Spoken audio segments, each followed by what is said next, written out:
So very good evening everyone. आप सबका बहुत बहुत स्वागत है आज के इस सेशन में।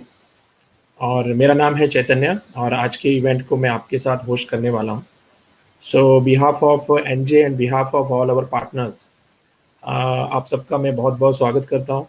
और जैसा कि आप सबको पता है कि आज का जो हमारा सेशन है that is completely a different topic. ऐसी कौन कौन सी गलतियां हम करते हैं जिस वजह से हमारी जो फाइनेंशियल या वेल्थ क्रिएशन की जो जर्नी होती है वो पूरी नहीं हो पाती, सक्सेसफुल नहीं हो पाती। So 7 financial mistakes to avoid in wealth creation journey, इसके ऊपर आज हम आपसे बातचीत करने वाले हैं। हमारा जो सेशन रहेगा वो 1 घंटे का रहेगा। उसके बाद आपको मौका मिलेगा अपने सवाल पूछने का भी। तो एक Q&A का सेशन भी करेंगे हम लोग।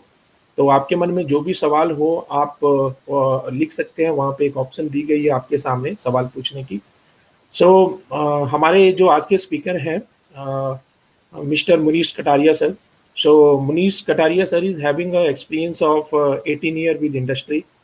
15 साल से वो एनजे के साथ काम कर रहे हैं और more than 1000 of investor awareness program अभी तक एड्रेस कर चुके हैं।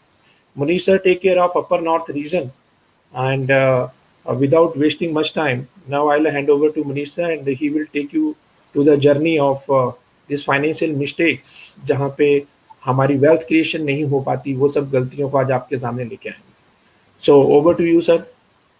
Yeah, thank you Chaitanya. Thanks for such a warm welcome and good evening everyone. Good evening all investors, good evening all partners. और इस फाइनेंशियल ईयर के पहले client event में आप सबका बहुत बहुत स्वागत है।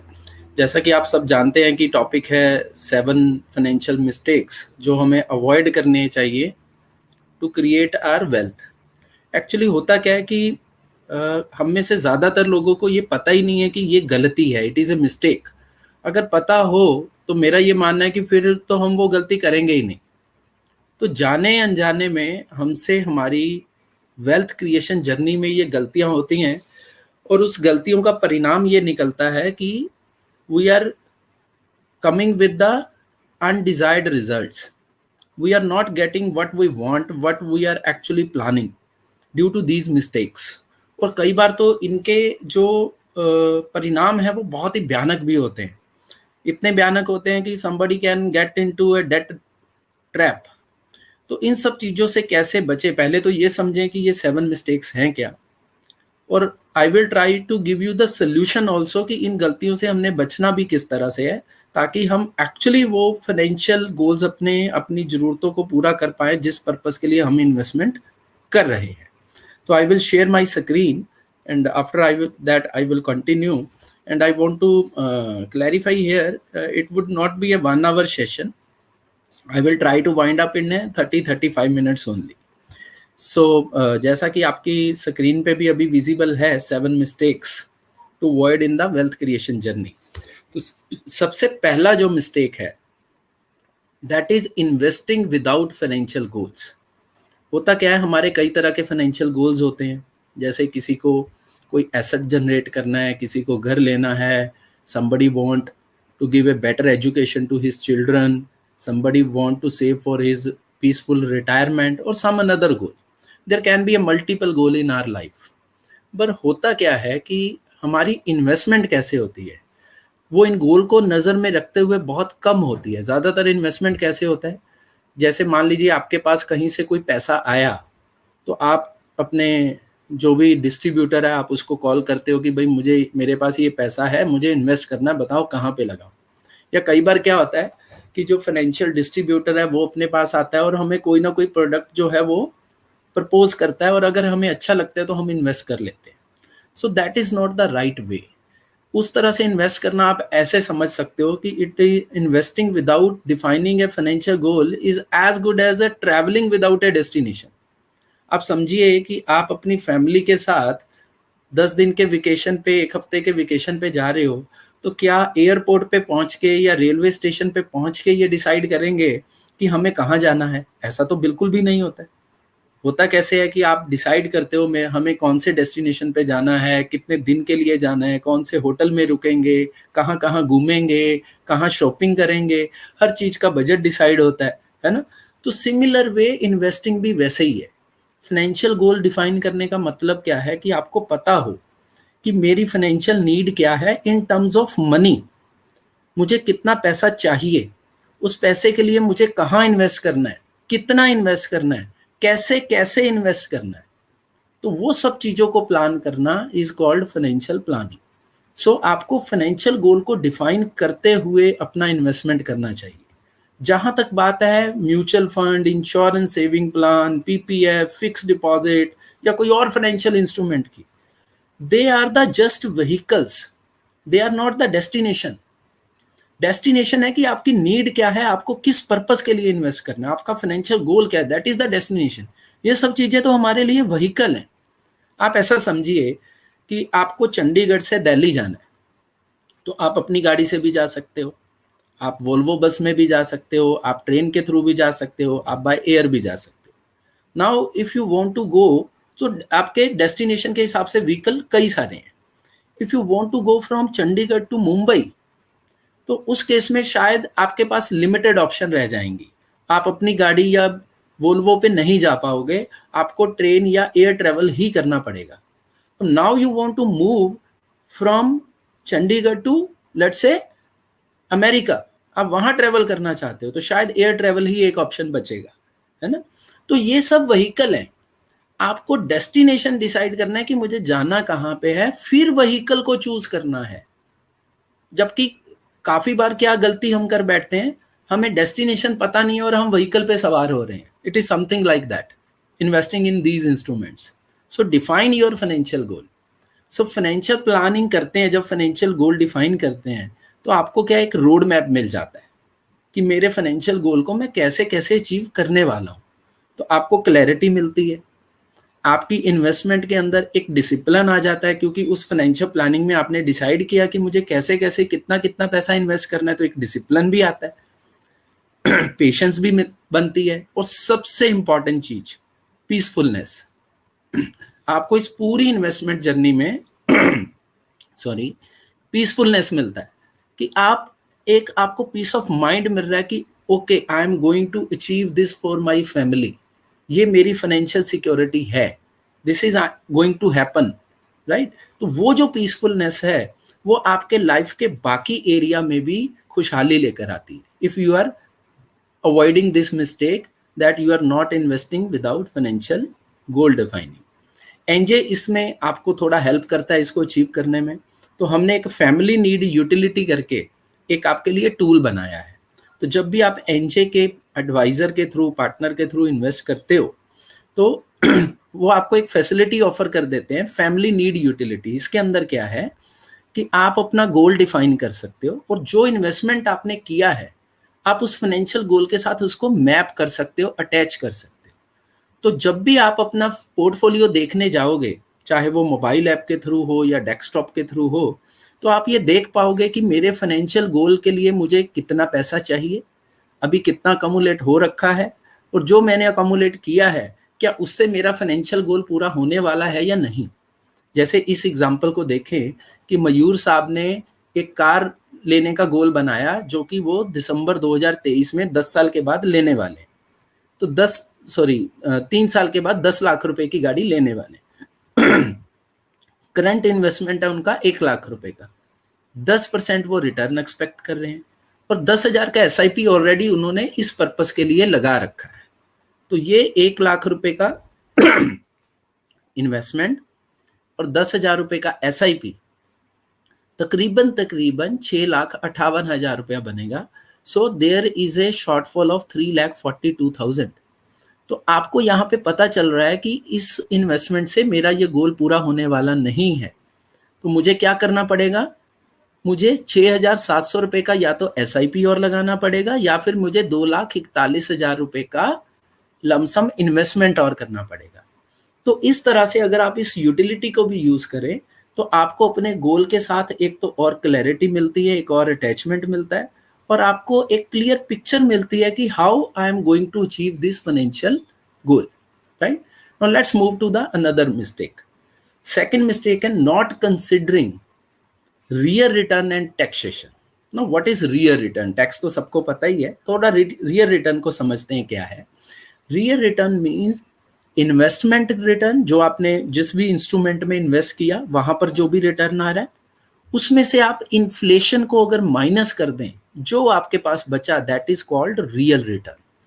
इसको थोड़ा एक कैलकुलेशन के थ्रू समझते हैं. Let's say you have invested 10 lakh rupees and interest rate is 6%, जो आपकी इन्वेस्टमेंट पे आपको मिल रहा है, and inflation rate is 5% and you have invested for a time period of 5 year. तो अब ये 10 लाख रुपया 5 साल में 6% रेट ऑफ इंटरेस्ट पे बन जाएगा ऑलमोस्ट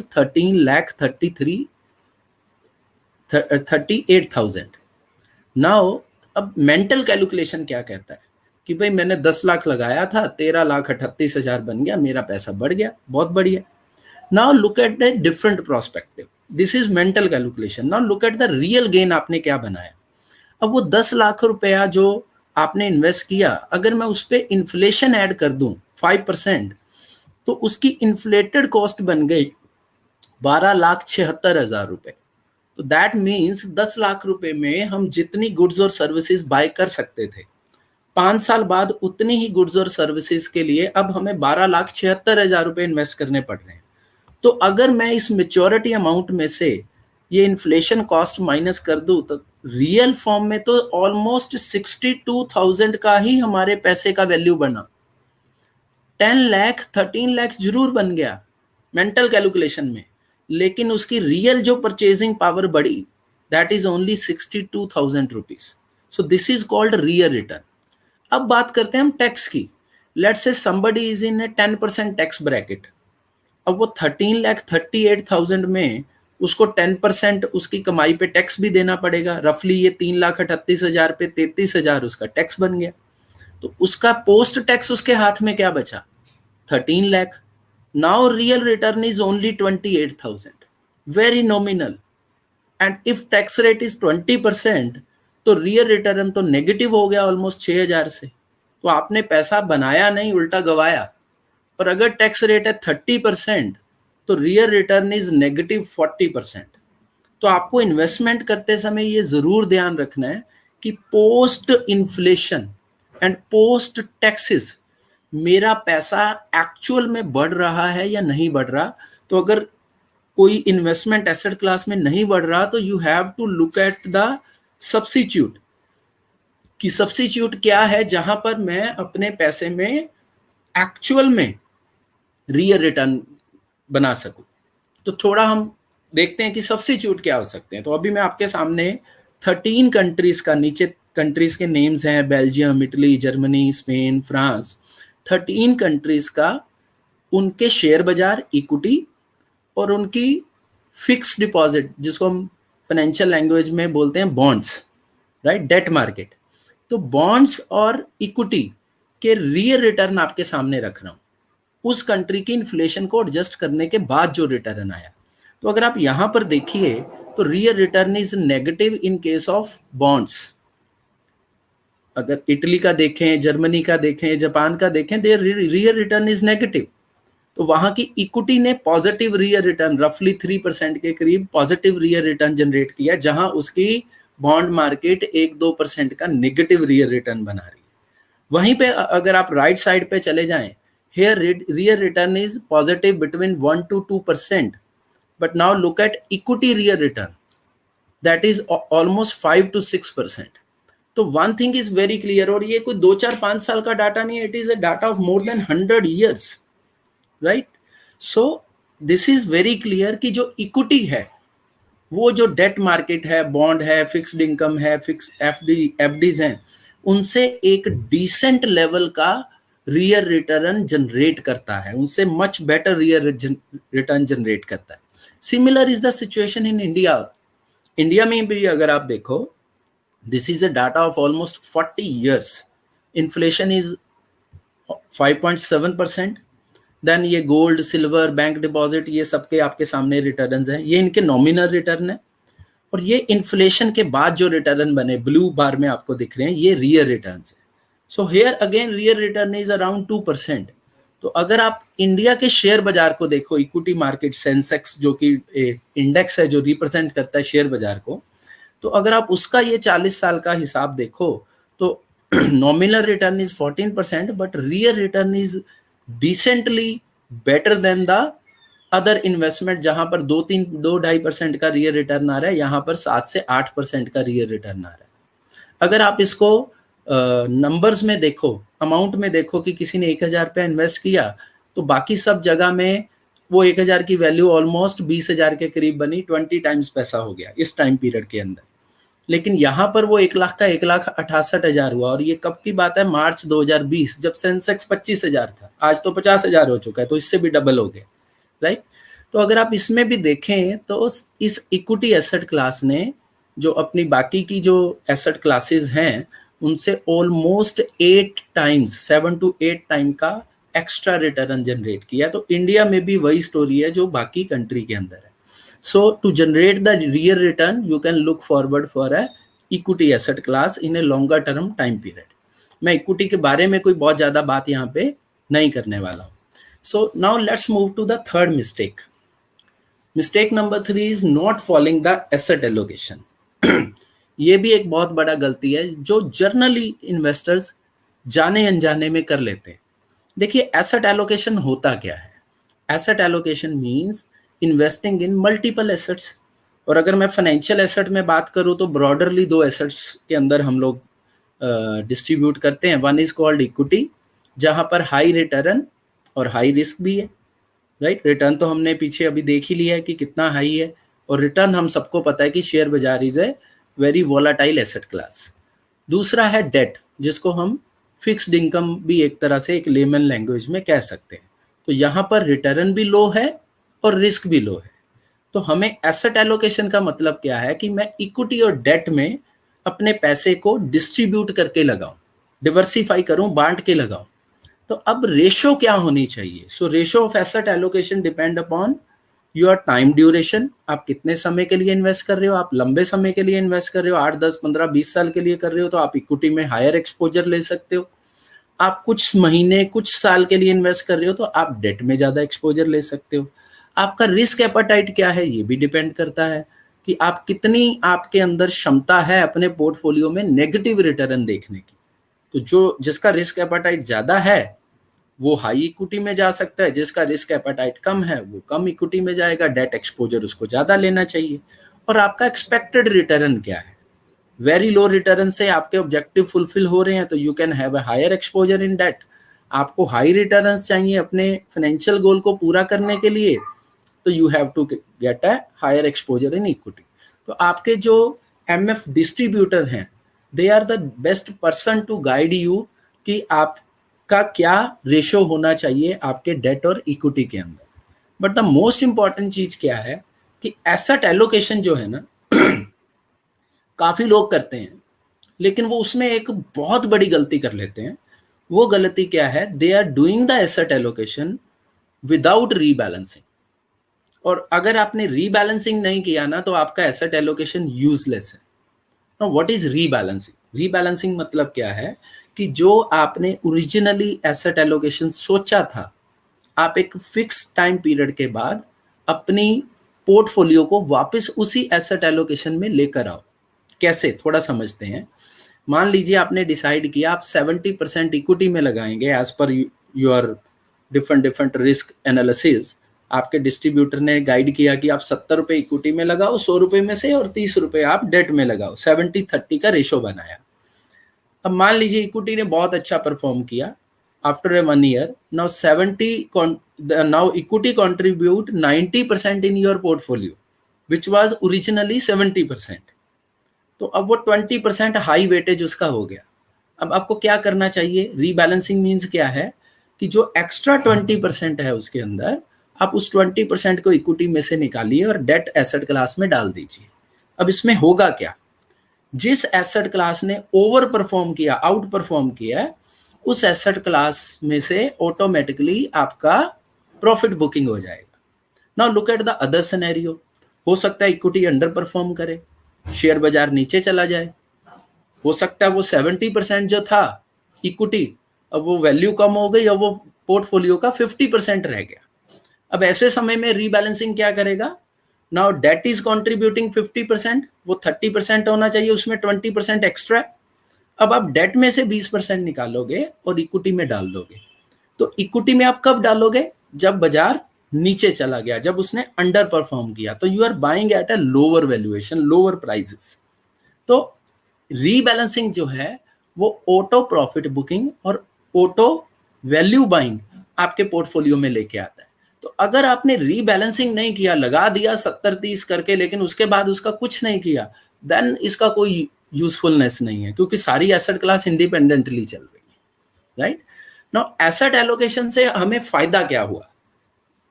रिड्यूस हुआ हमारे पोर्टफोलियो का रिस्क। सबसे पहले रिस्क कम हो गया क्योंकि मल्टीपल एसेट में हमने पैसा लगाया। It gives you smooth investment journey, आपकी जर्नी स्मूथ हो जाएगी, आपके पोर्टफोलियो में जो वॉलेटिलिटी है वो कम हो जाएगी, क्योंकि आप सिर्फ एक एसेट क्लास पे डिपेंडेंट नहीं है। एंड कंसिस्टेंट परफॉर्मिंग पोर्टफोलियो बन जाएगा, क्योंकि कुछ ना कुछ तो पोर्टफोलियो में पॉजिटिवनेस लेकर आ रहा है, तो पोर्टफोलियो के अंदर कंसिस्टेंसी और बेटर हो जाएगी। So that is the reason you need to implement the asset allocation. Now let's move to the mistake number 4. ये गलती हम अक्सर करते हैं जब शेयर बाजार में आ जाते हैं, trying to time the market. ये तो बिल्कुल भी नहीं करना है। देखिए करना क्या है, we need to be a rational investor, not smart investor. अब आप कहोगे ये मुनीश भाई ये क्या कह रहे हो भाई, स्मार्ट इन्वेस्टर नहीं बनना? स्मार्ट तो सबको होना चाहिए। सर शेयर बाजार में होने की, स्मार्ट होने की कोई जरूरत नहीं है, right? You need not to be a smart investor, you have to be a rational investor. अभी स्मार्ट इन्वेस्टर क्या करता है? शेयर बाजार में लेट से गिरावट आई, जैसे अभी कोविड आया था पिछले साल, जब शुरुआत हुई कोविड की, तो मार्च 2020 में शेयर बाजार गिर गया। तो काफ़ी इन्वेस्टर्स ने स्मार्टनेस दिखाई कि ये काम करते हैं, अभी मैं बाजार से बाहर निकल जाता हूँ, अभी तो बाजार और गिरेगा और मैं दोबारा इन्वेस्ट कर लूँगा। आपको ध्यान में हो जब लॉकडाउन लगा 23 मार्च को, वो ऑलमोस्ट बाजार का बॉटम था। उसके बाद तो बाजार ऊपर चलना चालू हो गया, जबकि सब लोग ये सोच रहे थे कि लॉकडाउन लग गया, स्मार्ट लोग स्पेशली, कि अब तो बहुत कुछ गड़बड़ होने वाली है, तो let's get out of the market and invest again when market fall down. काफ़ी लोग डर के कारण भी बाहर हो गए। तो आपको रैशनल इन्वेस्टर बनना है, ना तो आपको स्मार्टनेस दिखानी है, ना आपको फियरफुल होना है, ना आपको डरना है। क्योंकि अगर आप बाजार से गए और बाजार हो गया, यू टर्न मार गया, वहां से ऊपर चला गया, तो उसका आपको बहुत बड़ा डेंट पड़ने वाला है। मैं आपको छोटा सा एक डाटा दिखाता हूं कि अगर आपने बाजार के बेस्ट रिटर्न वाले दिन मिस कर दिए तो आपकी रिटर्न पे क्या इम्पैक्ट आने वाला है। This is again A data of almost 25 years. बाजार ने 15% का रिटर्न दिया, सेंसेक्स ने। मान लीजिए आप बाजार से बाहर निकले और बाजार बढ़ गया, बहुत बढ़िया रिटर्न दिया बाजार ने, 10 दिन आप बेस्ट रिटर्न वाले मिस कर गए, तो आपका रिटर्न 15% से गिर के 10.73% हो गया। ऑलमोस्ट आपने जो है 4.5% का रिटर्न गवा दिया। अगर आपने 20 डेज मिस कर लिए तो आपने 7.65%, ऑलमोस्ट आधा रिटर्न आपने बनाया, जो शेयर बाजार ने रिटर्न दिया 25 साल में। और 20 दिन की मिसिंग जो है वो इतना बड़ा डेंट डाल गई। और 40 दिन अगर आपने मिस कर लिए साहब, तो आपने तो सेविंग अकाउंट का रिटर्न भी नहीं बनाया। तो फिर करना क्या चाहिए? Never try to time the market, remain invested is the best option. अब कैसे बने रहें बाजार में? Keep yourself free from the noise. आप अपना एसेट एलोकेशन देखिए, आप अपना फाइनेंशियल गोल देखिए, and behave like as a rational investor, right? और बाजार की शोर शराबे से दूर रहिए, फिर आप इस तरह के चक्कर व्यू से बच पाओगे। और अगर आपको बाजार की वॉलेटिलिटी से डर लगता है, आप बाजार के उतार चढ़ाव से अपने आप को प्रोटेक्ट करना चाहते हो, then use the dynamic asset allocation. Dynamic asset allocation क्या होता है? जैसे मैंने अभी पीछे बात किया था एसेट एलोकेशन का, एक एग्जांपल लिया था कि 70-30 का हमने रेशो बनाया। डायनामिक एसेट एलोकेशन क्या है कि ये 70-30 को हम डायनामिकली चेंज करें। एंड चेंज वो कैसे करें कि वो 70 का 80 भी कर सकते हैं या 70 का 40 भी कर सकते हैं, राइट। वो बेस्ड हो किसी मैकेनिज्म के ऊपर, किसी लॉजिकल पैरामीटर के ऊपर। तो एनजे इसमें भी आपको हेल्प करता है। एनजे ने आपके लिए एक यूटिलिटी डेवलप किया, एक सर्विस बनाया जिसका नाम रखा Mars. Mars is what? Mutual fund automated rebalancing system. तो उसके अंदर वो आपको डिफरेंट डिफरेंट पोर्टफोलियो हमने ऑफर किए हुए हैं, जिसमें एक पोर्टफोलियो का नाम है डायनामिक एसेट एलोकेशन। तो वो क्या करता है? It's based on some certain scientific parameter.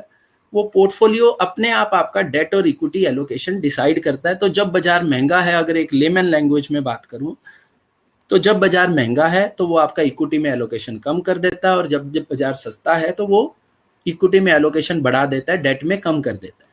तो उससे क्या होता है? उसकी आपकी जर्नी और स्मूथ हो जाती है। जैसे आप यहाँ पर अगर देखें, ये जो रेड लाइन आपको नजर आ रहा है, ये निफ्टी 500 का रिटर्न परफॉर्मेंस है पिछले 7.5 साल का, क्योंकि ये यूटिलिटी सर्विस हमने 7.5 साल पहले शुरू करी थी।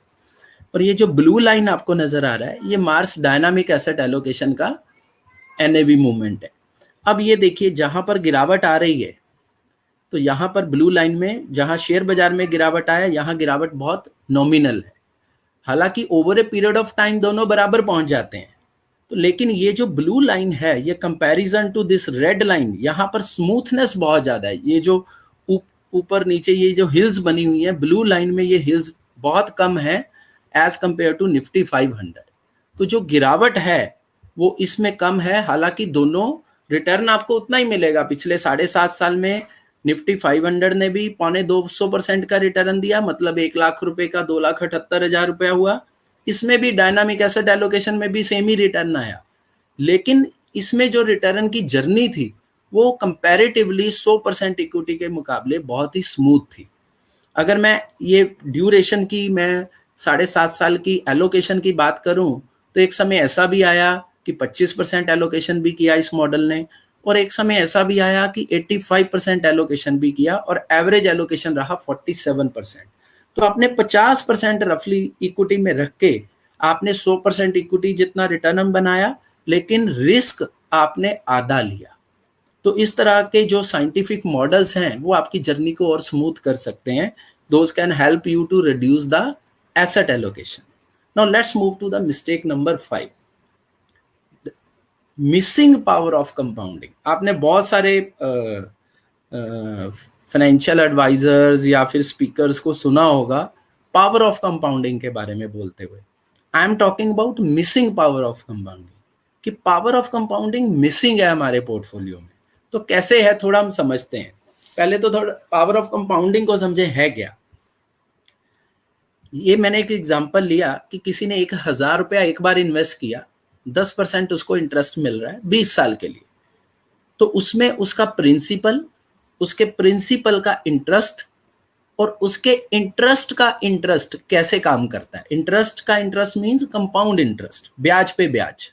तो अगर आप पहले ये 2-4 साल 4 ईयर के अंदर देखेंगे, तो आप देखेंगे ये येलो लाइन जो है ये तो है प्रिंसिपल, ये तो कांस्टेंट है, 1,000 रहेगा। तो इसमें थोड़ा सा ग्रीन लाइन ऐड हुआ, लेकिन जो ऑरेंज लाइन है जो कि कंपाउंड इंटरेस्ट है वो तो है ही नहीं है। तो शुरुआती दौर में आप देख रहे हो कंपाउंड इंटरेस्ट का कोई रोल नहीं है आपकी इन्वेस्टमेंट में, राइट। 10 ईयर में जाके अगर आप देखोगे तो आप देखोगे जितना आपका प्रिंसिपल है 1,000, उतना ही आपने इंटरेस्ट भी ऐड कर लिया। लेकिन जितना आपके प्रिंसिपल ने 1,000 के ऊपर 1,000 इंटरेस्ट ऐड किया, आपके इंटरेस्ट ने खुद जो इंटरेस्ट कमाया जिसको कंपाउंड इंटरेस्ट बोलते हैं, वो भी उसने 1,000 का ऐड कर लिया। आपके पैसे की वैल्यू होगी ऑलमोस्ट 3,000। तो अब आपका जो इंटरेस्ट है वो भी उतना कमा रहा है जितना आपका प्रिंसिपल कमा रहा है। This is how compound interest work. अब वहीं पे आप 15 ईयर में जाके देखेंगे तो प्रिंसिपल है 1,000, उसके ऊपर आपने 1,500 रुपया इंटरेस्ट कमा लिया 15 साल के अंदर, ठीक है। लेकिन अगर आप यहां पर देखें तो तकरीबन आपकी वैल्यू हो गई 5,000 रुपया। तो आपने 2,500 रुपया कंपाउंड इंटरेस्ट बना लिया। तो प्रिंसिपल और इंटरेस्ट मिलके जो वैल्यू थी उतनी वैल्यू आपके कंपाउंड इंटरेस्ट ने ऐड कर दी। और 20 साल में देखेंगे तो कंपाउंड इंटरेस्ट ने तो 5,000 से भी ज्यादा का कंट्रीब्यूशन कर दिया। सो जैसे जैसे समय बढ़ता है तब कंपाउंड इंटरेस्ट जो है वो अपना जलवा दिखाता है। तो ये जो बेनिफिट है कंपाउंड इंटरेस्ट का वो आपको कब मिलता है? जब आप ये 10, 15, 20 साल की जर्नी तय करते हो। पहले 2-4 साल में कुछ नहीं मिलने वाला आपको कंपाउंड इंटरेस्ट के नजरिए से। और ज्यादातर, मैंने ये मिसिंग वर्ड क्यों लिखा है, ज्यादातर हम सब लोग जानते हैं जॉगिंग अच्छा है हेल्थ के लिए, बट करते कितने लोग हैं? बहुत कम लोग करते हैं। सिमिलरली सब लोग जानते हैं compounding 8th wonder of the world है, but very few people get benefit of this. In fact अगर म्यूचुअल फंड में तो एक डाटा के हिसाब से तकरीबन 85 to 90% जो इन्वेस्टमेंट है वो 3 साल के अंदर रिडीम हो जाती है। म्यूचुअल फंड छोड़िए, फिक्स डिपॉजिट में भी अगर आप देखेंगे तो 80% जो फिक्स डिपॉजिट्स होते हैं वो 3 साल या उसके कम समय के लिए होते हैं। इसीलिए मिसिंग है पावर ऑफ कंपाउंडिंग हमारे इन्वेस्टमेंट में। वॉरेन बफेट साहब का मैं आपको एग्जांपल देता हूं।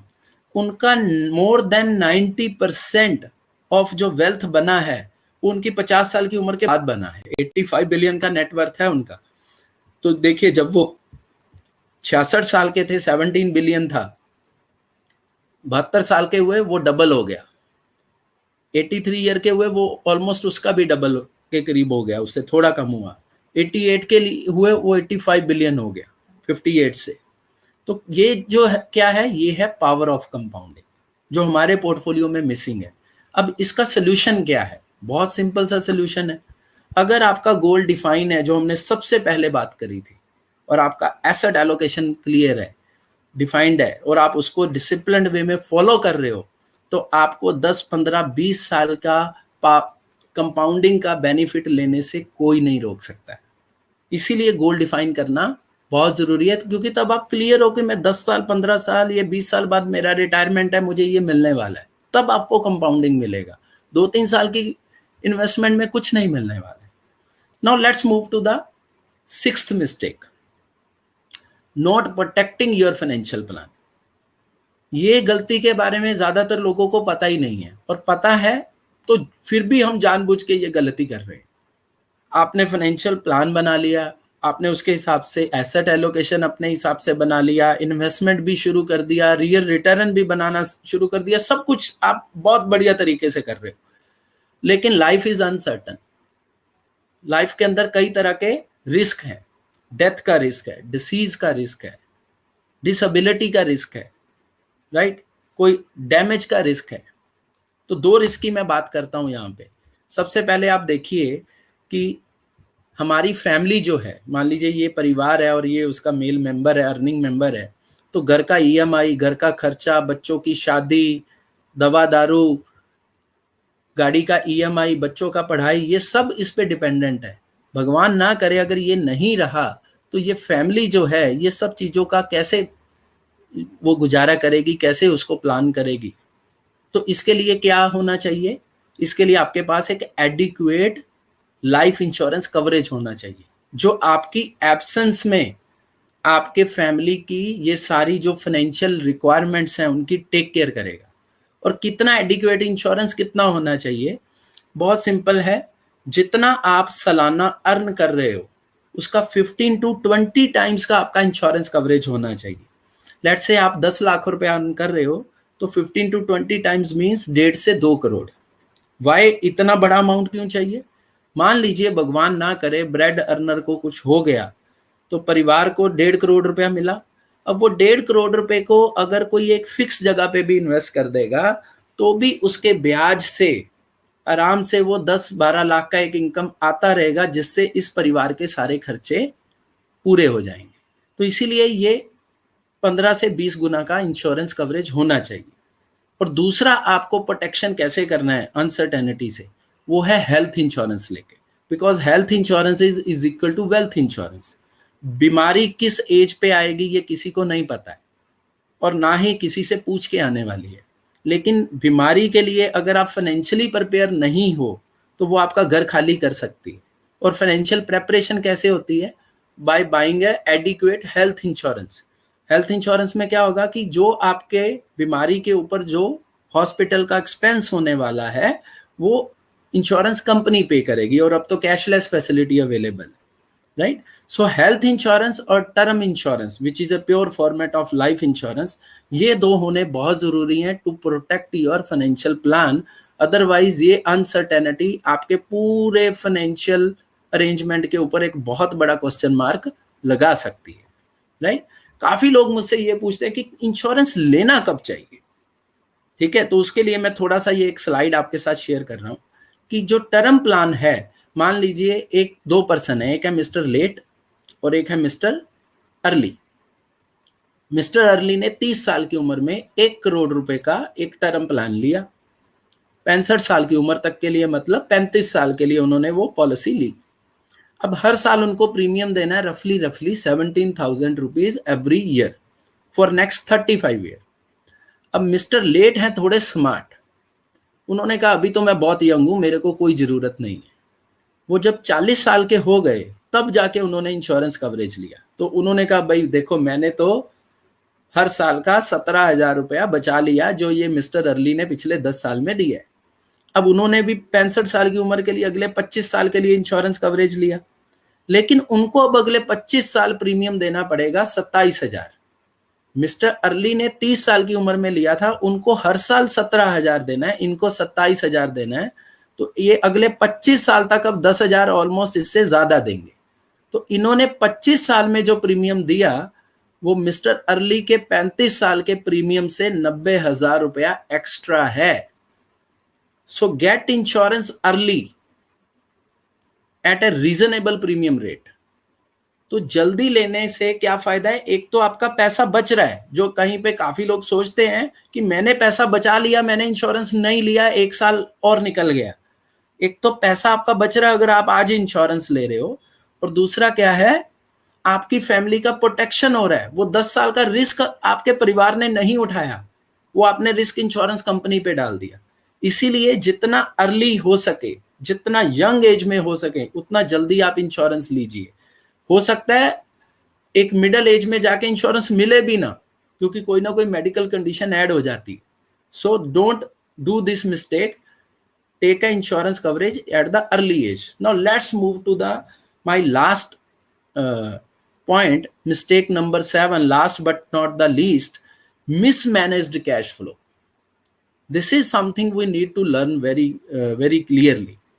तो इससे ये क्या है, उसके लिए मैं आपको थोड़ा बताता हूं कि इन्वेस्टर की टाइप्स क्या हैं, या हमारी as a not as a investor, as a income earner हमारी टाइप्स क्या हैं. तो मैंने 3 कैटेगरी में लोगों को बांटा है.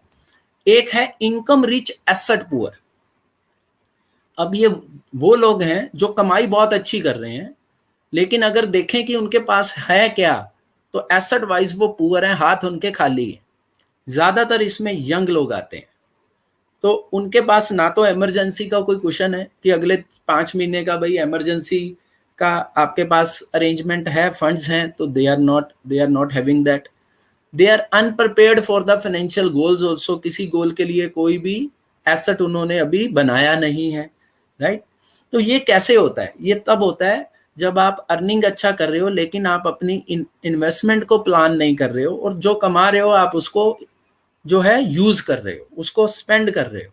राइट. जैसे मान लीजिए कोई 1 लाख कमा रहा है, लेकिन फिर भी वो 10,000 रुपया अभी सेविंग नहीं कर पा रहा है, तो उसको हम इस कैटेगरी में रखते हैं. ठीक है. अब ये कैसे होता है कि वीकेंड पे दोस्तों के साथ घूमने गए, फैमिली घूमने गई और 10,000 15,000 का खर्चा कर दिया, which may be avoidable. Right. But every weekend ऐसा हो रहा है, तो एंड ऑफ द डे सारा पैसा खर्च हो रहा है. So they are income rich asset poor. दूसरा कैटेगरी है asset rich but income poor.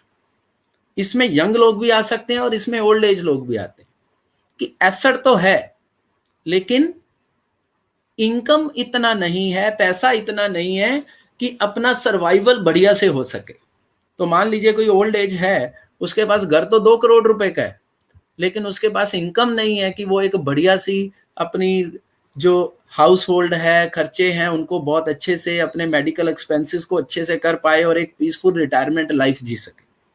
तो कहने को तो एसेट है, बट एसेट के द्वारा इनकम जनरेट नहीं हो रहा है, तो that comes under asset rich income poor. अभी यंग पर्सन इसमें कैसे आता है कि लेट्स से 1 लाख रुपया कमा रहा है, घर ले लिया, उसका ईएमआई ही 60,000 रुपया बन गया. 70,000 रुपया बन गया, तो they are into the high debt due to the asset acquirement. तो वो एसेट जरूर वो बना रहे हैं, लेकिन दूसरी तरफ उनका जो करंट है, जो आज जो है उसके, वो परेशानी में चल रहा है। तो they are also asset rich income poor. तो हमें होना चाहिए asset rich income rich. So we need to well prepared for the future financial needs and enjoy the current financial status also. अब इसको करे कैसे? पॉइंट इज दैट कि इसका सोल्यूशन क्या है? सोल्यूशन बहुत सिंपल है साहब। You have to follow 3 bucket concept. आपको क्या करना है, जैसे पुराने टाइम पे क्या होता था, लोग गुल्लक लगाते थे अलग अलग चीज के लिए, तो हमें वहीं वापस जाना है। तो हमें क्या करना है, हमें 3 गुल्लक लगा लेने एक तरह से। वो हमें 3 बास्केट बनानी है और अपनी इनकम को उन 3 बास्केट के अंदर डिस्ट्रीब्यूट कर देना है। पहला बास्केट है हाउस होल्ड खर्चे का। उसके अंदर कितना आपका जाना चाहिए, क्या रेशो होना चाहिए? आइडियल रेशो है पर्सन टू पर्सन, थोड़ा बहुत ऊपर नीचे हो सकता है, बट आइडियली इसके अंदर आप करेंगे तो बहुत ही बढ़िया रहेंगे। तो आपका हाउस होल्ड एक्सपेंस आपकी इनकम का 30 से 40% के अंदर मैनेज होना चाहिए, जो आपके घर के खर्च हैं, बच्चे की फीस है, जो भी है, right. EMI to acquire asset, ये दूसरा बास्केट है। इसमें आपकी कुल इनकम का 30% से ज्यादा बिल्कुल भी नहीं होना चाहिए, राइट। जैसे मैंने अभी पीछे बात की एसेट रिच इनकम पुअर, तो वो तब होता है जब यहां पर हम हाई एलोकेशन कर देते हैं। कहने को बैंक आपको आपकी इनकम पे 50% का EMI दे देगा। आप 1 लाख कमा रहे हो, वो 50,000 रुपए की EMI तक की आपको लोन ऑफर कर देगा, बट दैट डजंट मीन कि आप 50% EMI दो। ये मैक्सिमम 30% होना चाहिए, उसके नीचे नीचे आपको मैनेज करना है। और इसमें EMI कौन सा आएगा, जिससे कोई एसेट बन रहा हो। आप आईफोन का EMI दे रहे हो, वो इसमें नहीं आएगा। Not even your car EMI, because that is not an asset, that is a depreciating asset, that is not creating something. वो तो आपके पैसे की वैल्यू को कम कर रहा है, तो वो आपके हाउस होल्ड एक्सपेंस में आएगा, right. Here asset is you are creating a house for your family, then it is a asset. तो उसका जो EMI है 30% तक होना चाहिए। And investment for your financial goals between 30 to 40%। अगर आप इस रेशो में अपनी इनकम को मैनेज कर लें, तो 30-40% आप फाइनेंशियल गोल में इन्वेस्ट कर लें, तो आपके सारे फाइनेंशियल गोल्स बड़े आराम से पूरे हो जाने वाले हैं over a period of time as per your needs. And you will have a current peaceful present today, as well as a very glorious or very you can say enjoyable happiest life in the future also. So with these words I would like to thanks to all of you. आपने जो समय दिया उसके लिए आपका बहुत बहुत धन्यवाद। एंड आई एम श्योर कि कुछ ना कुछ आपकी नॉलेज में आज वैल्यू एडिशन हम जरूर कर पाए होंगे। I am thankful to all NJ partner जिन्होंने इस इवेंट को सक्सेसफुल किया और हमें और आपको, मुझे और आपको मिलाया इस प्लेटफॉर्म के through. So thank you, thanks to all of you. And Chaitanya ji, if we can take some question, please share them. Thank you. Thank you so much, Manish sir, and I can see lot of appreciation message here. आपके आज के session को लेकर तो पता लग रहा है कि आज के सेशन से काफ़ी वैल्यू एडिशन मिला है सब लोगों को। सो क्वेश्चंस भी आ रहे हैं, लेकिन एप्रिसिएशन काफ़ी ज़्यादा आ रहे हैं। सो काफ़ी लोगों ने आपको धन्यवाद किया है for this wonderful session. And मैं कुछ सवाल लेने से पहले इसको समराइज करना चाहूँगा सर, जो आज आपने सेशन किया है विद इन अ मिनट। तो आज जो हमने बात की थी वो थी ओवरऑल जो हम फाइनेंशियल मिस्टेक करते हैं जिस वजह से हम वेल्दी नहीं हो पाते। तो इन्वेस्टिंग विदाउट फाइनेंशियल गोल, लाइक जहाँ पे मनीष सर ने एक एग्जांपल दिया कि विदाउट गोल अगर आप इन्वेस्टमेंट करोगे तो वो driving a car without destination हुआ कि आपको पता नहीं है कि आपको कहाँ जाना है। उसी तरह से जिस तरह से आप इन्वेस्टमेंट करते हो लेकिन आपको ये मालूम नहीं है कि वो किस पर्पज़ के लिए आप निवेश कर रहे हो। दूसरा जो मिस्टेक था जो मनीष सर ने बताया, that was not considering real returns and taxation.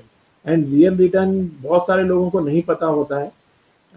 Most of the time हम लोग सिर्फ रिटर्न देखते हैं बट जब इन्फ्लेशन को लेकर आपने एग्जांपल दिया तो दैट वाज वंडरफुल कि उससे ये पता लगता है कि इन्फ्लेशन को कंसीडर करना कितना इम्पोर्टेंट है हमारी फाइनेंशियल प्लानिंग के अंदर और हमारी इन्वेस्टमेंट के अंदर। The third mistake was not following asset allocation. तो जहाँ पर एक चीज़ और पता लगती है कि एक रिस्क एडजस्टेड रिटर्न भी एक क्राइटेरिया है। हमें ज़रूरी नहीं है कि हम 100% एक्टिविटी का रिस्क लेके चलें। अगर हम प्रॉपर एसेट एलोकेशन करें तो हम अपने जो गोल्स हैं उनको अचीव कर सकते हैं कम रिस्क लेके। And trying to time the market was the fourth mistake जो डिस्कस आज किया। तो मतलब मार्केट को टाइमिंग करने से बेहतर है कि हम मार्केट में अपनी इन्वेस्टमेंट को टाइम दें। सो बहुत बढ़िया एग्जांपल आपने वहाँ पे शेयर किए। एंड द नेक्स्ट वन जो मुझे बहुत इंपॉर्टेंट लगा, missing the power of compounding, right. तो पावर ऑफ कंपाउंडिंग में दैट ग्राफ वाज अमेजिंग, जिसमें पता लगता है कि 5 साल तक तो एक्चुअली 5 साल के बाद एक्चुअली हमारी इन्वेस्टमेंट के ऊपर कंपाउंडिंग का इम्पैक्ट आना शुरू होता है। सो इसीलिए जी इसे eighth wonder of the world missing this thing। and next was the not protecting your financial plan, जो बहुत बार इन्वेस्टमेंट की प्रेजेंटेशंस में लोग बात नहीं करते हैं और ये सबसे ज़्यादा इंपॉर्टेंट है, जहाँ पर हमें ये पता लगा कि pure term plan, pure life insurance और हेल्थ इंश्योरेंस क्यों जरूरी है हमारे लिए। अगर सबसे पहले तो उसकी प्लानिंग करनी चाहिए। अगर उसकी एक बार प्लानिंग हो जाएगी तो हमारे जो फाइनेंशियल गोल्स होंगे उनको अचीव करने में कोई हर्डल नहीं आएगा। And last, as you said sir, not least was the mismanage cash flow. और मैंने भी आज एक नया टर्म सीखा, that was asset rich income rich. तो जिसका असेट रिच और इनकम रिच है, जो अच्छा कमा भी रहे हैं और अच्छा असेट्स भी बना रहे हैं, that is the new thing I have learned today। And the three bucket concept was amazing। So these 7 mistakes I think almost investment की जो सारी गलतियां होती हैं उनको आज आपने पूरा किया। So thank you so much for making this presentation। ये मेरा फीडबैक नहीं है, ये काफी लोगों के जो सवाल आ रहे हैं। तो sir now let's start the Q&A। जी तो मैंने कुछ सवाल शॉर्ट लिस्ट किए हुए हैं, कुछ क्वेश्चंस। तो मैं सभी पार्टिसिपेंट को कहना चाहूंगा कि आपके सामने क्वेश्चंस का टैब है, वहां पे आप अपना सवाल पूछ सकते हैं। हमारे पास शुरू से ही सवाल आना शुरू हो गए थे, तो मैंने कुछ ऑलरेडी शॉर्ट लिस्ट किए हैं। बहुत सारे सवाल हैं, सब सवाल मैं नहीं ले पाऊंगा, लेकिन जो भी सिमिलर क्वेश्चंस हैं वो मैंने आपके लिए अवेलेबल करवाए हैं। जैसे सर एक मोहिंदर सिंह जी का सवाल है कि वो अपनी डॉटर के लिए 10 साल के लिए SIP करना चाहते हैं। वो पूछ रहे हैं कि मैं किस तरह से म्यूचुअल फंड पे कौन सी स्कीम डिसाइड करूं, राइट, और आपकी सजेशन चाहिए उसके लिए। ओके। तो सबसे पहले तो महेंद्र जी, 10 साल एक बहुत ही सही समय है म्यूचुअल फंड में SIP करने के लिए, और बहुत राइट टाइम पे आप प्लान कर रहे हो, because 10 year is a decent time period. तो you can go for equity mutual funds first of all. तो आप 10 साल के लिए इक्विटी फंड्स इजीली ले सकते हो। You can have a basket of funds. Don't invest into one fund or two fund. You can have a basket of at least 3 4 or higher side 5. Don't go beyond that. बहुत ज़्यादा over diversified भी मत करिएगा, right. तो 4 5 funds के अंदर आप invest करिए। Have a combination of every kind of category so that you will get the benefit of everything। तो आप थोड़ा सा लार्ज कैप का एक्सपोजर, थोड़ा मिड कैप का, थोड़ा डिवर्सिफाइड का एक्सपोजर लीजिए। सबसे बेस्ट क्या रहेगा इसमें कि आपके जो म्यूचुअल फंड डिस्ट्रीब्यूटर है ना, आप उनके साथ एक मीटिंग करके, क्योंकि थोड़ा वो आपको और जो है पर्सनलाइज वे में जान पाएंगे कि आपका रिस्क एपेटाइट कितना है और आप किस तरह के रिटर्न्स चाहते हो। तो वो थोड़ा और आपको बेटर वे में इसमें गाइड कर पाएंगे। बट अगर एक मैक्रो लेवल पे बात करूं तो आई कैन सर्टनली से कि go for a diversified portfolio. Sectoral fund से थोड़ा बचिएगा, ठीक है, एंड गो फॉर इक्विटी, क्योंकि आपके पास एक डिसेंट टाइम फ्रेम है। जी चैतन्य जी। सो नेक्स्ट सवाल पे चलते हैं सर। प्रवीण मोरे जी पूछ रहे हैं सर कि उन्होंने ऑलरेडी एक SIP स्टार्ट की है 17,000 पर मंथ। सो उनका सवाल है कि should I raise my SIP और सर्च अदर फाइनेंशियल इंस्ट्रूमेंट। तो मुझे SIP के थ्रू ही अपने फाइनेंशियल गोल प्लान करने चाहिए या मैं किसी और फाइनेंशियल इंस्ट्रूमेंट में भी जा सकता हूँ? तो मैं इनको मेरे मिस्टेक नंबर 1 पे लेके जाना चाहूँगा। जी कि हम व्हीकल मत डिसाइड करें, right? Decide the destination first, कि हम वो एसआईपी करना क्यों चाहते हैं। जैसे ये जो पिछला सवाल आया था, बहुत अच्छा सवाल था, कि उन्होंने बताया कि मैं अपने बच्चे की एजुकेशन के लिए 10 साल के लिए सेव करना चाहता हूं। तो हमें डेस्टिनेशन गोल पता है, तो we can decide the vehicle. अब क्या है, हम सही द व्हीकल की बात कर रहे हैं, तो बेस्ट वे क्या है, आप अपना फाइनेंशियल गोल डिफाइन कीजिए, ठीक है, पहली चीज तो, ठीक है। फिर उस गोल के हिसाब से आपका जो है व्हीकल डिसाइड होगा। अब मान लीजिए आप इन्वेस्ट ही 2 साल के लिए करना चाहते हो, तो आई वुड नॉट से कि you should invest into SIP, नहीं करना चाहिए फिर तो एसआईपी। इक्विटी में तो नहीं करना चाहिए, फिर मैं कहूंगा आप डेट में कीजिए, या आप बैंक के डिपॉजिट में कर सकते हैं, है ना, ठीक है। आपका टैक्स पार्ट क्या है, ये भी मैटर करेगा। आप हाई टैक्स ब्रैकेट में हो तो आपको डेट फंड को ज्यादा वैल्यू देनी चाहिए as compare to the fix deposits, क्योंकि वहां पे आपको टैक्सेस ज्यादा पड़ रहे हैं, ठीक है। तो अगर मैं वैसे एक जनरल सिनेरियो में बात करूं, तो जो हमने बात किया रियल रिटर्न का, मिस्टेक नंबर 2, तो रियल रिटर्न लंबे समय अगर आपके पास है, 10 साल है या उससे भी ज्यादा समय है, अगर एक डिसेंट 8-10 साल का समय है, तो फिर रियल रिटर्न तो आपको इक्विटी में ही बेटर मिलने की प्रोबेबिलिटी है। तो देन आई वुड से कि you must go through the SIP. तो आप उसी को ही बढ़ाइए, वो चिंता करने की जरूरत नहीं है कि ऑलरेडी मैं एक अच्छा कॉर्पस उसमें कर रहा हूं, तो मैं कहीं ओवर एक्सपोज तो नहीं हो रहा हूं। तो वो जी अगर आप लॉन्ग टर्म के लिए कर रहे हो, आपके पास अच्छा समय है, तो आप उसमें हायर एक्सपोजर ले सकते। जी सर, अनिल जातिया जी का अगला सवाल है कि म्यूचुअल फंड सेफ होते हैं क्या? ये बहुत बेसिक सवाल उन्होंने पूछा है, और ये इस तरह के बेसिक सवाल बहुत आए हैं हमारे पास कि म्यूचुअल फंड कैसे सेफ होता है और कैसे बेस्ट होता है इन्वेस्टमेंट में, राइट। सेफ्टी तो का पार्ट। इसको दो तरीके से मैं आंसर करूंगा। बहुत ही इंपॉर्टेंट सवाल पूछा है, मैं कहूंगा बेसिक जी, है, बट बेसिक बहुत ही वेरी इंपॉर्टेंट इंपॉर्टेंट। सवाल है जो इन्होंने पूछा है। तो देखिए, म्यूचुअल फंड अच्छा है, वो तो आप परफॉर्मेंस स्कोर कार्ड से, है ना, कि उसके परफॉर्मेंस क्या है, हमने वो मेरे प्रेजेंटेशन में भी देखा कि equity has out performed other asset class, right. बात क्या है कि म्यूचुअल फंड सेफ कैसे है, वो एक बड़ा इंपॉर्टेंट क्वेश्चन है। तो सेफ कैसे है, तो उसको आंसर मैं थोड़ा आपको बताना चाहूंगा कि म्यूचुअल फंड का स्ट्रक्चर क्या है। तो म्यूचुअल फंड में ना डिफरेंट डिफरेंट एंटिटीज होती है। एक होता है म्यूचुअल फंड हाउस, एएमसी, ठीक है। तो जैसे लेट्स से कि एसबीआई म्यूचुअल फंड है, ठीक है, या कोई भी और एक्सिस म्यूचुअल फंड है, ठीक है। तो that is the AMC, asset management company.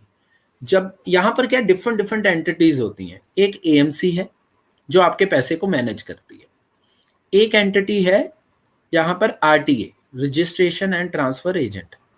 जब भी हम अपना पैसा देते हैं तो वो आरटीए के थ्रू जाता है, आरटीए के पास जाता है, और जो हमें म्यूचुअल फंड यूनिट एलोकेट होते हैं वो भी आरटीए करता है। तो हमारी हर एप्लीकेशन का जो हिसाब है, यूनिट एलोकेट करना, आपसे यूनिट वापस लेके आपको पैसा देना, ये सारा हिसाब रखता है आरटीए, ठीक है। तो एएमसी का काम है आपके पोर्टफोलियो को मैनेज करना, आरटीए का काम है आपका सारा बुक कीपिंग का, काउंटिंग का हिसाब करना, ठीक है। फिर तीसरा एक इसमें आ जाता है एंटिटी, वो है कस्टोडियन। जब म्यूचुअल फंड हाउस ने कोई शेयर्स खरीदे या कोई सिक्योरिटी खरीदी, तो वो चली जाती है कस्टोडियन के पास, जो एक कोई अदर बैंक होता है।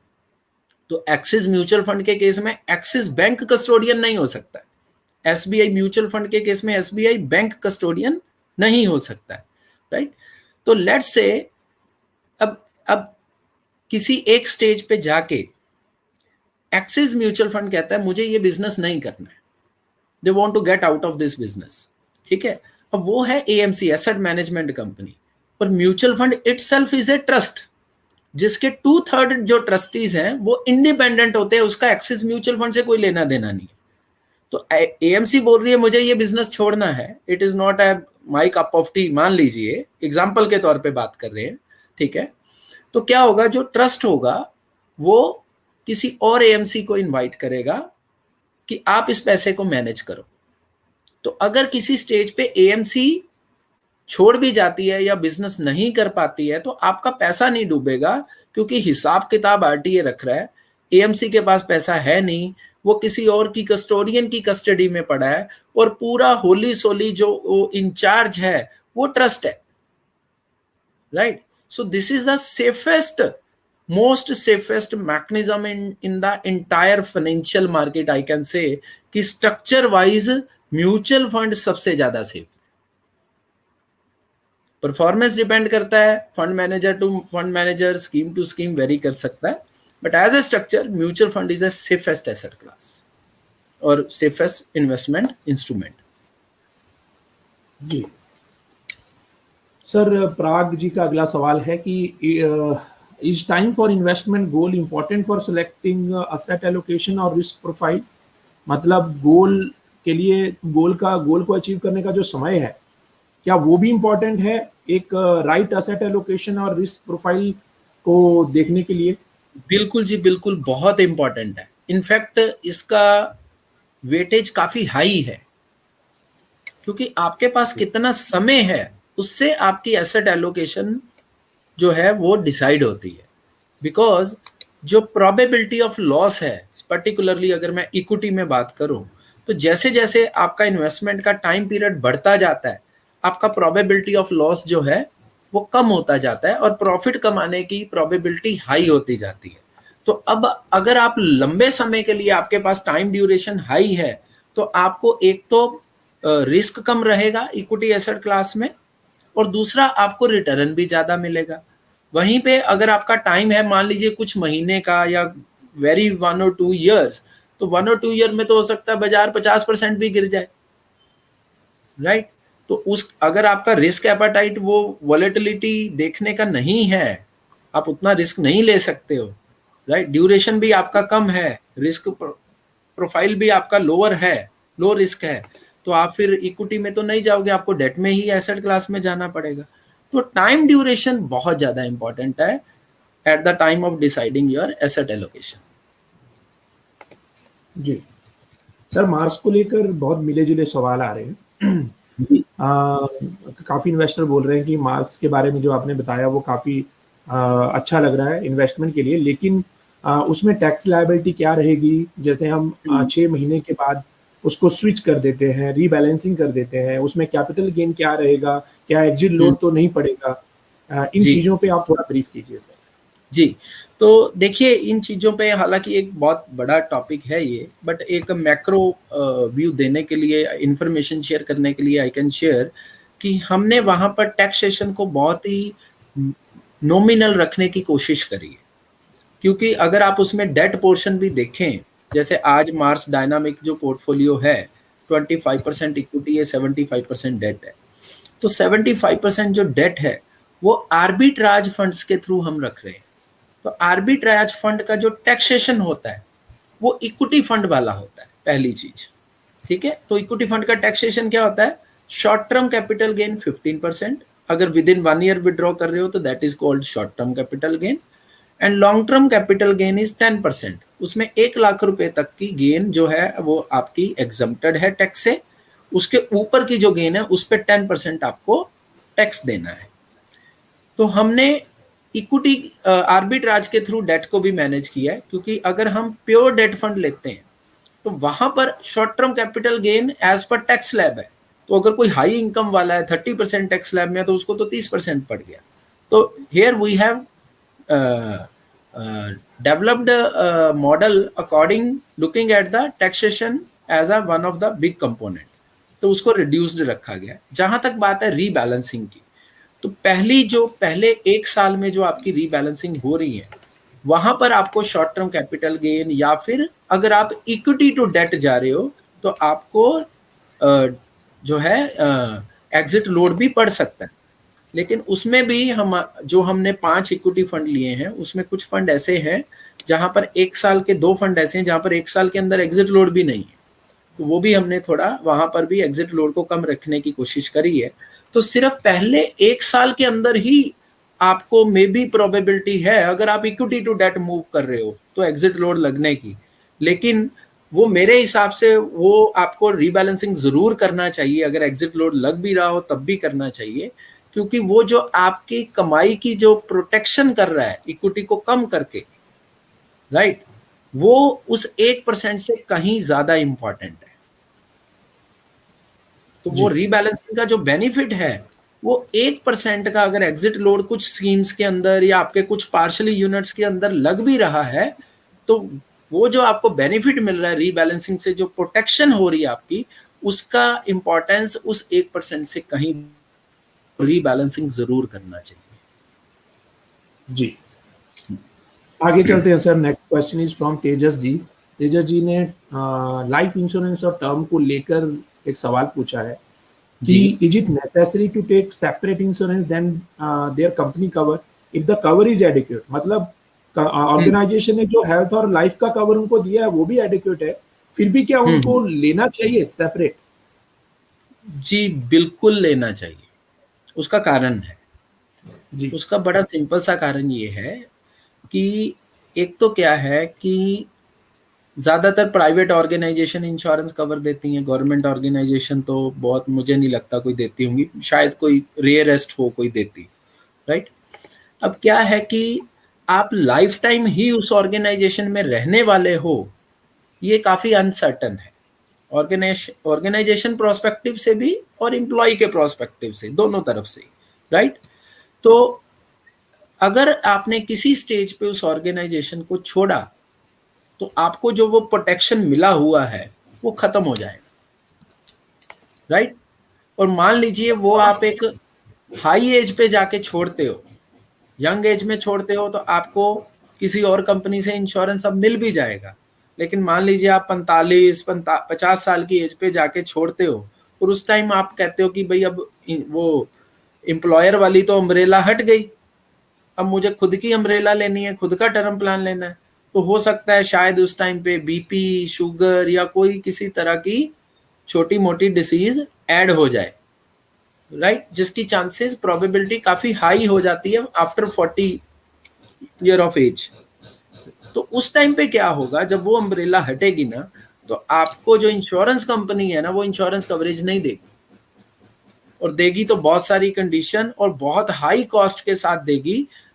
Probability of getting the insurance is very low, first of all cover ही नहीं मिलेगा। तो इट्स जी बेटर कि अर्ली एज में at a very reasonable rate, जैसा मैंने अपनी प्रेजेंटेशन में भी बताया, 10 साल बाद लिया तब भी प्रीमियम उल्टा ज्यादा देना पड़ रहा है ना। तो जी कॉस्ट तो हमें उल्टा ज्यादा देनी पड़ रही है, तो why not to buy today also, and there is a risk also कि कल को मिलेगा भी कि नहीं मिलेगा। तो it's better to buy today. Right sir. So So we have one we are more getting question. out of time. Chaitanya, let's take a one या or two question maximum. Sir, I will take last two questions. Okay, जी तो मैं एक बार देख लेता हूँ कि which one we can take. One is कि किसी ने पूछा है कि loan available against my securities होएगा। सो या it is available and completely digital है। सो यस हाँ सर, रिटायर्ड लोगों के बहुत सवाल आए हैं जो सीनियर जी सिटीजन हैं। जी तो उन सबके बिहाफ में सवाल ये ही है सबका कि हम भी इन्वेस्ट करना चाहते हैं, पर हमें किस तरह के पोर्टफोलियो में निवेश करना चाहिए जिसमें हमारा हम्म प्रिंसिपल भी सेफ रहे और हम एक risk adjusted better better than FD return कमा पाए, और जहां पे हमें एक रेगुलर इनकम का फ्लो भी आता है। राइट। तो ये बहुत ही अच्छा सवाल पूछा है। देखिए यहाँ पर ना मैं एक मिथ है जिसको क्लियर करना चाहूंगा।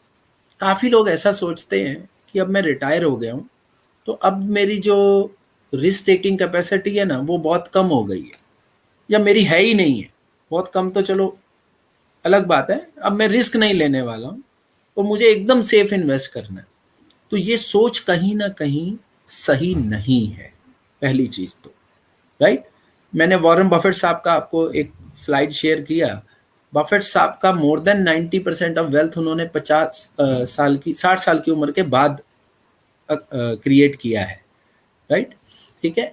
अब होता क्या है, देखिए आफ्टर ए रिटायरमेंट 60 साल के बाद भी 20, 25, 30 साल का जीवन पॉसिबल है इनफैक्ट, राइट। तो अगर आपको 20, 25 साल के अगर आप एक प्रोस्पेक्टिव को देखो तो आपके पास एक बहुत लंबा समय इन्वेस्टमेंट करने का, ठीक है। तो आप एक लॉन्ग टर्म हॉरिजन वाली एसेट क्लास में एक डिसेंट सा एक्सपोजर ले सकते हो, पहली चीज आपको ये एक मेंटल प्रेपरेशन करना है। दूसरा, आप 100 का 100% तो अपना म्यूचुअल फंड में लगाने वाले नहीं हो, ठीक है, राइट। तो कुछ आपके पास प्रॉपर्टी भी होगा, कुछ आपके पास गोल्ड भी होगा, तो कहीं ना कहीं कुछ और एसेट्स में भी, कुछ पीएफ में या कुछ और फिक्स में भी होगा। तो जो आप करंट इन्वेस्ट करने वाले हो, for a retired person the best option is go for a hybrid fund, जहां पर आपको डेट और इक्विटी का मिक्सचर मिल रहा है। तो एनजी आपको एक बड़ी अच्छी ऑप्शन देता है, एक पोर्टफोलियो देता है बैलेंस फंड का मार्स के अंदर, ठीक है, जिसमें आपका बैलेंस फंड क्या होता है, अग्रेसिव हाइब्रिड उसको कैटेगरी अब नाम दे दिया गया है, कि आपका ऑलमोस्ट 70% के करीब इक्विटी में लगता है और 30% डेट में लगता है, और फंड मैनेजर अपने आप उसको रीबैलेंस भी करता रहता है।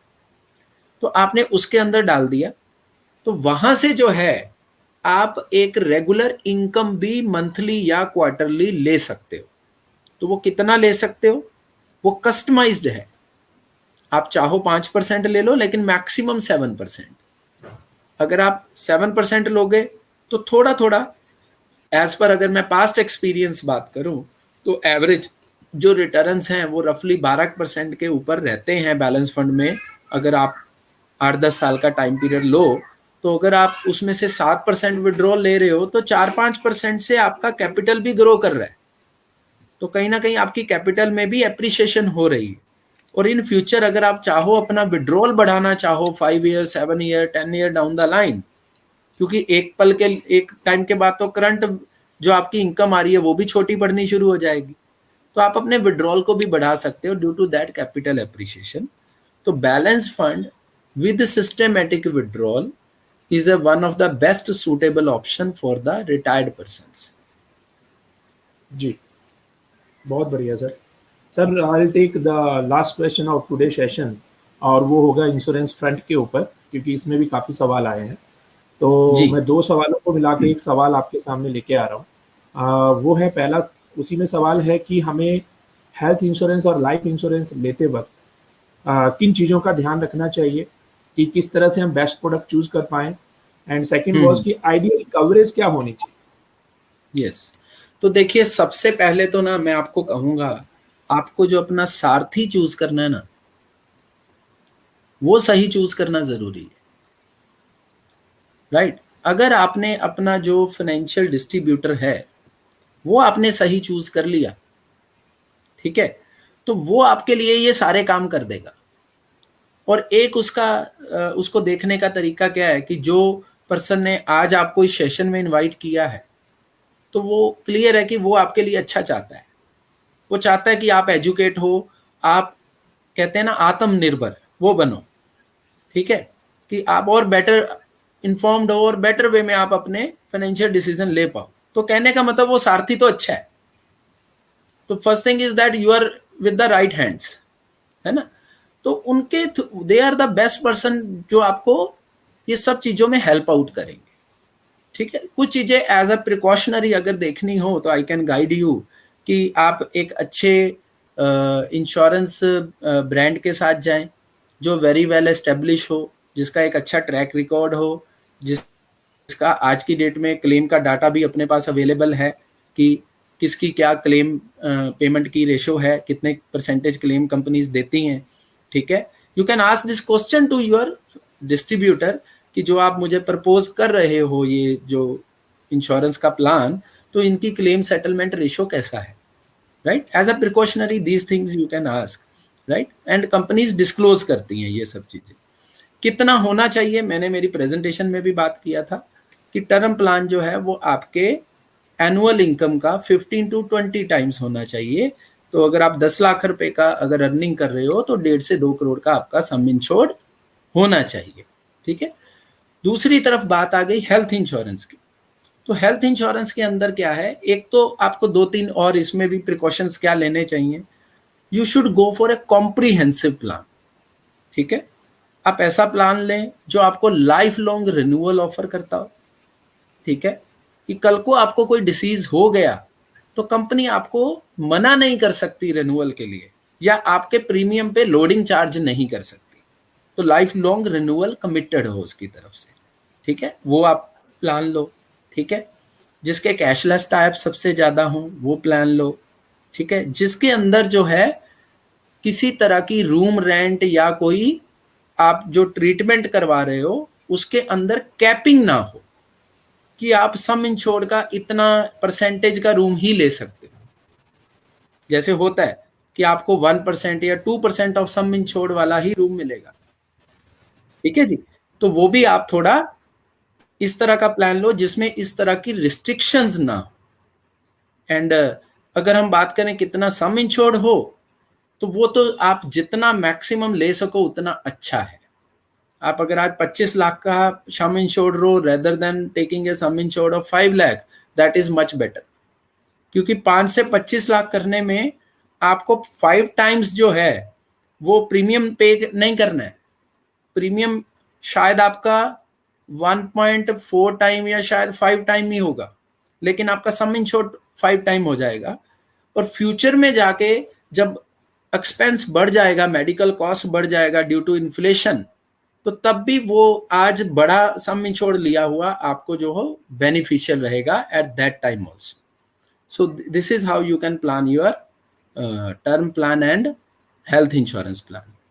So I think there is some connectivity issue at the Chaitanya end, and now I would like to thanks our all partner as well as all our investors. And with these word, I would take a leave from all of you, and thank you, thanks, and wish you a good luck. And I also wish कि आप सब लोग safe रहें। इस pandemic अभी फिर से बढ़ रहा है, तो आई प्रे कि आप सब लोग सेफ रहें, अपने घर पे जितना हो सके थोड़ा रोमिंग कम करें, ताकि इस इन्वायरमेंट के अंदर आप और आपका परिवार स्वस्थ रहे। So thank you, wish you a good luck, good bye, thank you.